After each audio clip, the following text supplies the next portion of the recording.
喺度咯，係咯。哦，好嘅，咁情況大家一齊講應該講嘅嘢，一二三，歡迎大家收睇盈叔嘅唔係阿高嘅盈叔頻道。錄緊啦。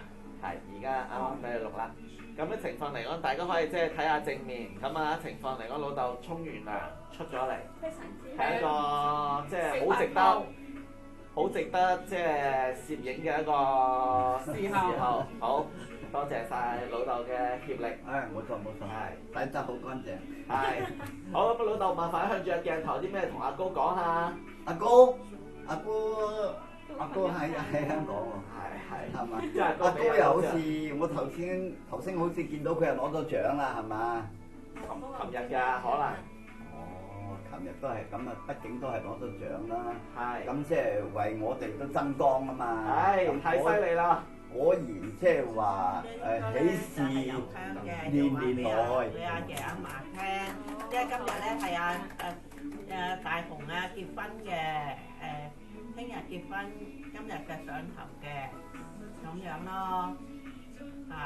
咁你自己就一早係要整咗嘅，你有冇話俾阿爺阿嫲聽啊？而家咧即係話俾阿爺阿嫲聽咯，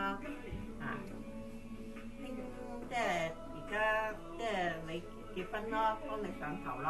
好，上頭儀式開始。上頭儀式開始啦。好，先由我嘅媽咪幫我梳頭，耶！好。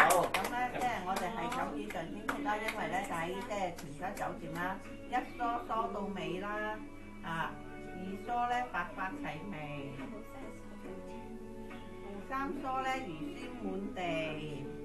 咁我哋咁嘅上頭嘅儀式咧就完㗎啦，咁通常咧有梳咧係講好多嘅吉利嘅説話嘅，但係因為咧我真係唔係幾識講咁多吉利説話，所以咧我哋而家就咁樣就講幾句好意頭嘅，包括晒㗎啦，所以我哋嘅儀式就完成咗啦。